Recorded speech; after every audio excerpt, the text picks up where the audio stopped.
नमस्ते बच्चों, स्वागत है आपका हमारे YouTube channel mission school education में। आज हम पढ़ेंगे सामाजिक विज्ञान के महत्वपूर्ण वस्तुनिष्ठ प्रश्न।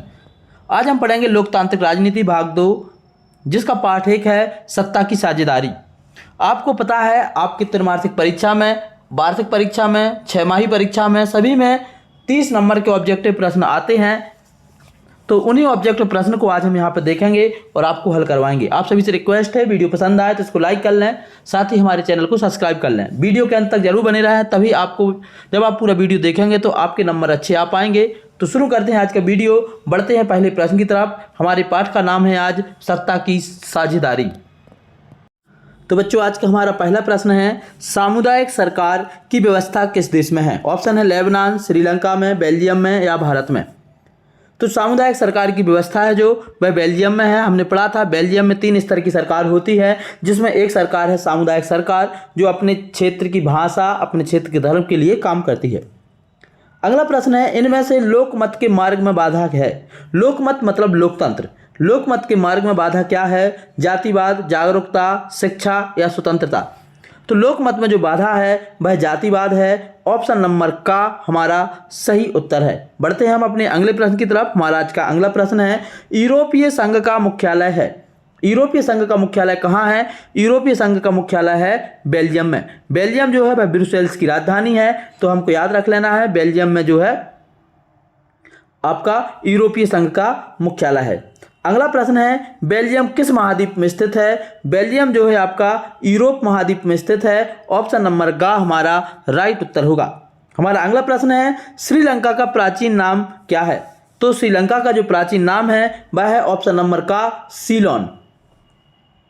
इस प्रश्न का उत्तर होगा ऑप्शन नंबर का। बढ़ते हैं अगले प्रश्न पर। हमारा अगला प्रश्न है, भारत में वयस्क मताधिकार की उम्र क्या है? वयस्क मताधिकार का मतलब है कि कौन भारत में वोट डाल सकता है, कितनी उम्र के बाद से वोट डालना स्टार्ट हो जाते हैं। तो इसका उत्तर है ऑप्शन नंबर का 18 वर्ष। 18 वर्ष का व्यक्ति या 18 वर्ष से अधिक उम्र का व्यक्ति भारत में वोट डाल सकता है, अपने मत का प्रयोग कर सकता है। अगला हमारा प्रश्न है, भारत का पड़ोसी देश कौन सा है? तो हमको बताना है भारत का पड़ोसी देश कौन सा है, जर्मनी, अमेरिका, रूस या नेपाल। तो हमको पता है भारत की सीमा से जो लगा हुआ देश है नेपाल है, जो हिमालय के पास से लगा हुआ है, इसलिए इस प्रश्न का उत्तर है ऑप्शन नंबर घ। आप सभी से रिक्वेस्ट है, एक बार कमेंट करके जरूर बताएं भारत के और पड़ोसी देश कौन कौन से हैं।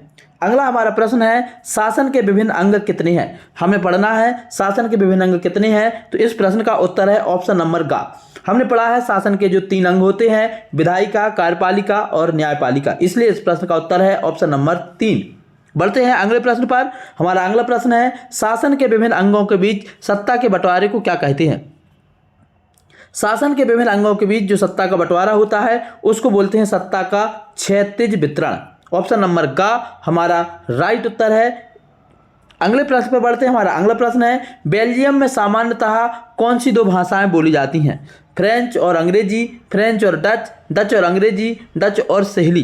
तो हमने पढ़ा था जब हम पाठ को पढ़ रहे थे कि बेल्जियम में जो भाषा बोली जाती हैं वह फ्रेंच और डच बोली जाती हैं, और जो सहेली भाषा है वह श्रीलंका में बोली जाती है। इस प्रश्न का उत्तर है ऑप्शन नंबर ग, फ्रेंच और डच।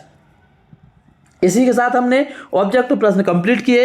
अगला हमारा जो प्रश्न है वह है रिक्त स्थानों की पूर्ति कीजिए। तो हमको अब यहाँ पर रिक्त स्थानों की पूर्ति करनी है। 13 रिक्त स्थान है, हमको सबके उत्तर देखने हैं और इसको आपको कंप्लीट करना है। शुरू करते हैं इस वीडियो को, और अब हम रिक्त स्थानों के लिए बढ़ते हैं। पहला हमारा रिक्त स्थान है, सन खालिस्तान में श्रीलंका स्वतंत्र राष्ट्र बना। हमको बताना है श्रीलंका स्वतंत्र राष्ट्र कब बना। तो हमारे इस प्रश्न का उत्तर है, श्रीलंका जो स्वतंत्र राष्ट्र बना वह बना 1948 में।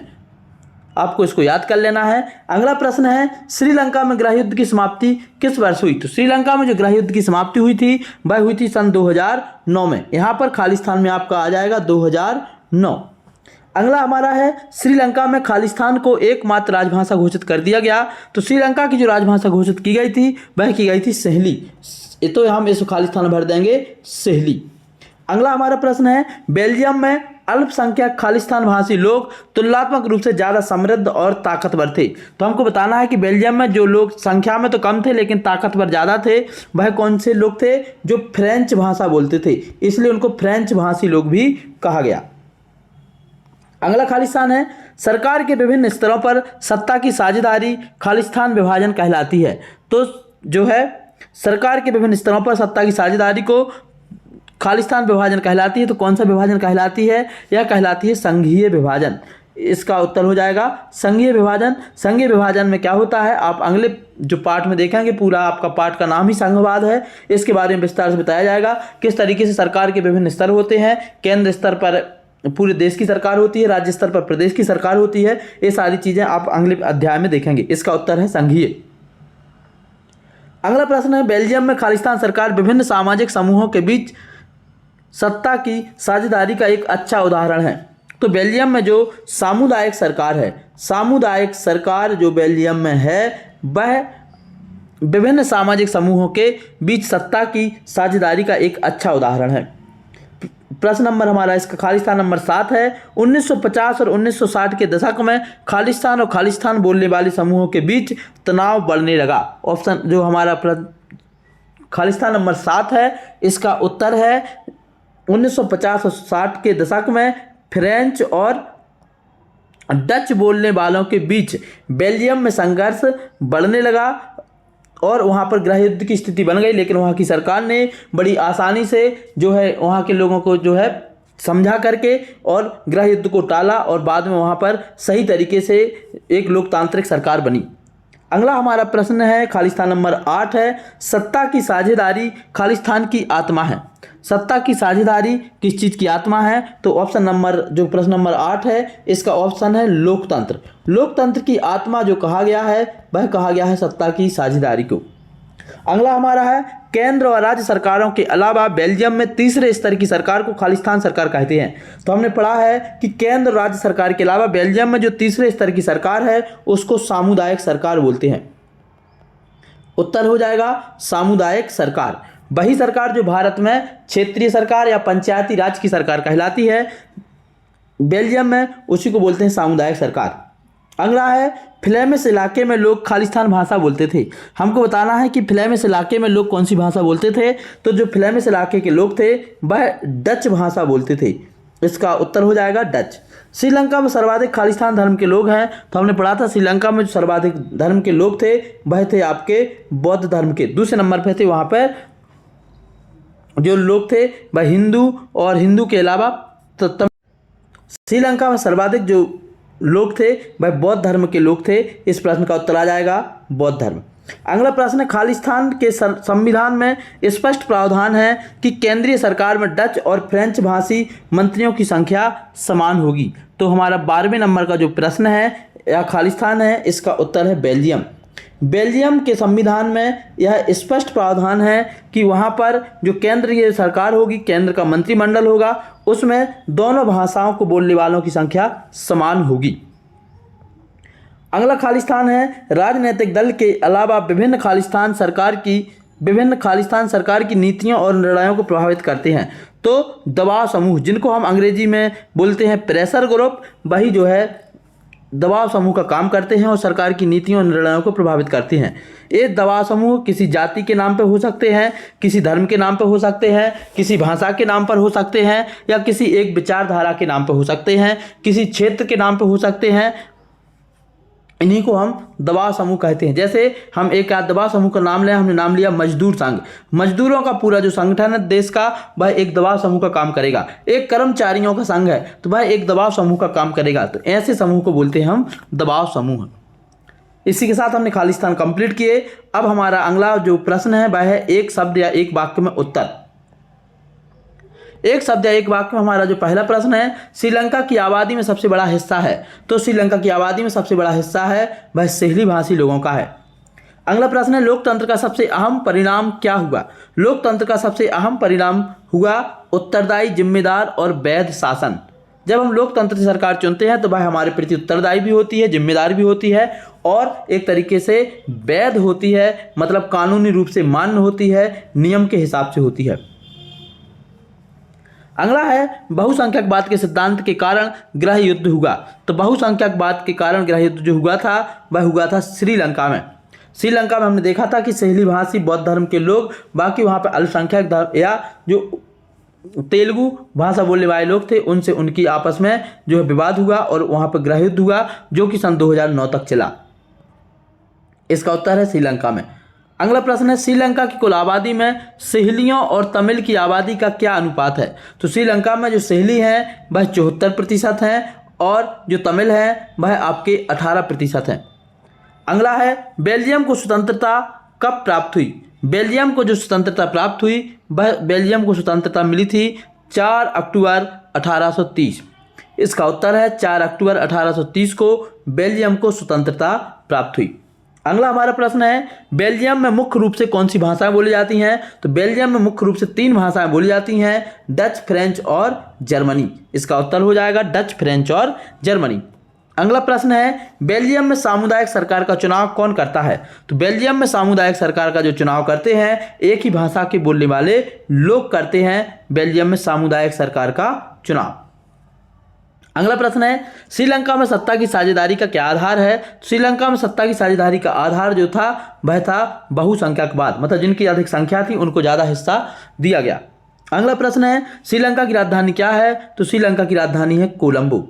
और अगला प्रश्न है, नाटो का मुख्यालय कहाँ है? तो नाटो का मुख्यालय जो है आपका ब्रुसेल्स में है। ब्रुसेल्स कहाँ की राजधानी है? बेल्जियम की राजधानी है, मतलब बेल्जियम में है। अगला प्रश्न है, श्रीलंका में किन 2 समुदायों के बीच संघर्ष हुआ? तो श्रीलंका में जो संघर्ष हुआ वह हुआ सहेली और तमिल भाषी लोगों के बीच। श्रीलंका में किस सन में तमिल को दरकिनार कर सहेली को राजभाषा घोषित किया गया? तो सन 1956 में सहेली भाषा को श्रीलंका की राजभाषा घोषित किया गया और तमिल भाषा को दरकिनार किया गया। भारत के 3 पड़ोसी देशों के नाम लिखिए। तो भारत के जो पड़ोसी देश हैं चीन, पाकिस्तान, नेपाल। इसके अलावा आप और नाम लिख सकते हैं, श्रीलंका, अफगानिस्तान, भूटान, म्यांमार और मालदीव। ये सभी जो देश हैं भारत के पड़ोसी देश हैं। अगला हमारा प्रश्न है, सामुदायिक सरकार क्या है?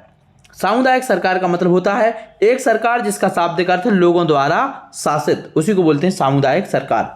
पूरे देश के लिए बनने वाली एक सामान्य सरकार को क्या कहते हैं? पूरे देश के लिए बनने वाली जो सरकार है उसको संघ या केंद्र सरकार बोलते हैं। जैसे कि हमारे यहाँ पर पूरे देश में भाजपा की एनडीए के गठबंधन से मोदी जी की सरकार है, तो ये कहलाएगी आपकी संघ या केंद्र सरकार। दूसरा, हमारे प्रदेश मध्य प्रदेश में डॉक्टर मोहन यादव जी की सरकार है, तो इसको बोलेंगे प्रदेश सरकार या राज्य सरकार। अगला प्रश्न है हमारा, वह शासन व्यवस्था जिसमें एक ही समय में 2 या 2 से अधिक सहयोगी राजनीतिक दलों द्वारा गठित सरकार क्या कहलाती है?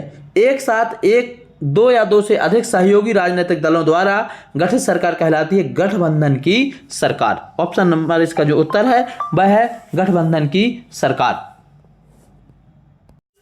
आगे है हमारे सत्य असत्य। सत्य सत्य में पहला है हमारा, विभिन्न सामाजिक समूहों के बीच सत्ता की साझेदारी का आशय सत्ता के संघीय वितरण से है। हमको बताना है ये सत्य है या असत्य है। इस प्रश्न का जो हमको उत्तर बताना है, तो यह जो है विभिन्न सामाजिक समूहों के बीच सत्ता की साझेदारी नहीं होती है, बल्कि सरकार के विभिन्न स्तरों के बीच होती है, इसलिए यह क्या हुआ?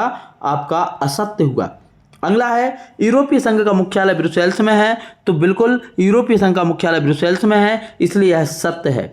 अगला है, सत्ता की साझेदारी लोकतंत्र के लिए लाभप्रद है, बिल्कुल सत्ता की साझेदारी लोकतंत्र के लिए लाभप्रद है, इसलिए इसमें भी हम राइट का टिक लगाएंगे, यह भी आपका सत्य है। अगला है हमारा, सत्ता की साझेदारी से सामाजिक समूहों में टकराव का अंदेशा घटता है। सत्ता की साझेदारी से सामाजिक समूहों में टकराव का अंदेशा घटता है, या फिर लिखा है सत्ता की साझेदारी विभिन्न समुदायों के बीच टकराव को कम करती है। तो ये भी सही है, जब सभी को सत्ता में हिस्सा मिलेगा, सत्ता की साझेदारी बढ़ेगी, तो आपसी टकराव कम होंगी। अगला है, बेल्जियम में एकात्मक सरकार है, तो इसका जो है यह असत्य है। बेल्जियम में एकात्मक सरकार नहीं है, बल्कि बेल्जियम में संघात्मक सरकार है। अगला है, सन 1948 में श्रीलंका स्वतंत्र राष्ट्र बना। प्रश्न नंबर इसका जो 6 है, तो श्रीलंका सन 1948 में स्वतंत्र राष्ट्र बना, बिल्कुल सत्य है, इसको हम राइट टिक कर देंगे। बेल्जियम को 19 अप्रैल 1839 को मान्यता प्राप्त हुई, जो हमारा 7वां प्रश्न है, तो बेल्जियम को बिल्कुल 19 अप्रैल 1839 को मान्यता प्राप्त हुई, ये भी बिल्कुल सत्य है। बेल्जियम यूरोप का एक बड़ा देश है, तो हमको बताना है कि क्या बेल्जियम यूरोप का बड़ा देश है? नहीं, बेल्जियम यूरोप का बड़ा देश नहीं है। बेल्जियम यूरोप का एक छोटा सा देश है, इसलिए असत्य हो जाएगा। यूरोप का जो बड़ा देश है वह तो रूस है। अगला प्रश्न है, श्रीलंका में तमिल, अंग्रेजी, उर्दू भाषाएं बोली जाती हैं। 9वें नंबर का हमको बताना है, तो बिल्कुल सत्य है। श्रीलंका में तमिल भी बोली जाती है, अंग्रेजी भी बोली जाती है और उर्दू भी बोली जाती है। इसके अलावा सहेली भाषा भी बोली जाती है, तो ये सही है। अगला प्रश्न है, श्रीलंका में 1956 में बौद्ध धर्म को अपनाया गया तथा शासकीय धर्म घोषित किया गया। 10वें नंबर का, तो बिल्कुल सही है। श्रीलंका में बौद्ध धर्म को जो है शासकीय धर्म घोषित किया गया और सहेली भाषा को राजभाषा घोषित किया गया। अगला है, संसद विधायिका का मुख्य कार्य कानून बनाना है। संसद विधायिका का मुख्य कार्य कानून बनाना है, तो बिल्कुल विधायिका का प्रमुख काम जो है कानून बनाना है, नियम बनाना है। सामुदायिक सरकार का विचार सर्वप्रथम भारत में आया। 12वें नंबर का हमारा उत्तर है, तो बिल्कुल भारत में नहीं आया, भारत में यह विचार बाद में आया। सबसे पहले यह विचार बेल्जियम में आया। अगला है, 2 या 2 से अधिक पार्टी मिलकर सरकार बनाती हैं, उसे संघीय सरकार कहते हैं। नहीं, उसको संघीय सरकार नहीं कहते, उसको गठबंधन की सरकार कहते हैं, तो ये भी आपका असत्य हो जाएगा। केंद्र व राज्य सरकारें जब मिलकर के शासन करती हैं तो उसे गठबंधन की सरकार कहते हैं। बिल्कुल नहीं, केंद्र और राज्य की सरकारें मिलकर के जब सरकार करती हैं तो उसको संघीय सरकार कहते हैं। गठबंधन की सरकार जब 2 दल मिलकर के सरकार बनाते हैं तब गठबंधन की सरकार कहलाती है, इसलिए यह भी आपका असत्य हो जाएगा। लास्ट हमारा जोड़ियां हैं, इन जोड़ियों को हमको कंप्लीट करना है और इसी के साथ ये वीडियो हम समाप्त करेंगे। सबसे पहला है कार्यपालिका। तो कार्यपालिका का काम क्या है? कानून लागू करती है। जो कानून विधायिका बना के देती है, कार्यपालिका उस कानून को लागू करती है। अगला है, अल्पसंख्यक फ्रेंच भाषी लोग तुलनात्मक दृष्टि से अधिक क्या थे? वह समृद्ध थे। अधिक कैसे थे? वह अधिक समृद्ध थे। अगला है, 1980 के दशक में श्रीलंका में मांग रखी। 1980 के दशक में श्रीलंका ने क्या मांग रखी? तो यहाँ पर स्वतंत्र तमिल ईलम की इन्होंने मांग रखी। इसका उत्तर हो जाएगा अंगावाला। बेल्जियम का क्षेत्रफल कितना है? तो बेल्जियम का जो क्षेत्रफल है हमको बताना है। बेल्जियम का क्षेत्रफल कितना है? 4 नंबर का हमको उत्तर बताना है। 4 नंबर का उत्तर है, बेल्जियम का क्षेत्रफल जो है आपका वह है 30,277 वर्ग किलोमीटर। इसका उत्तर हो जाएगा 30,277 वर्ग किलोमीटर। अगला है, बेल्जियम का मॉडल है। तो बेल्जियम का मॉडल क्या है? उदारता एवं समानतावादी सामुदायिक।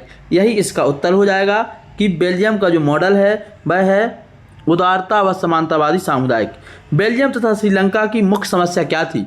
तो बेल्जियम और श्रीलंका की जो मुख्य समस्या थी वह थी जातीय और भाषाई संघर्ष। इस प्रश्न का जो हमारा राइट उत्तर है वह हो जाएगा घ।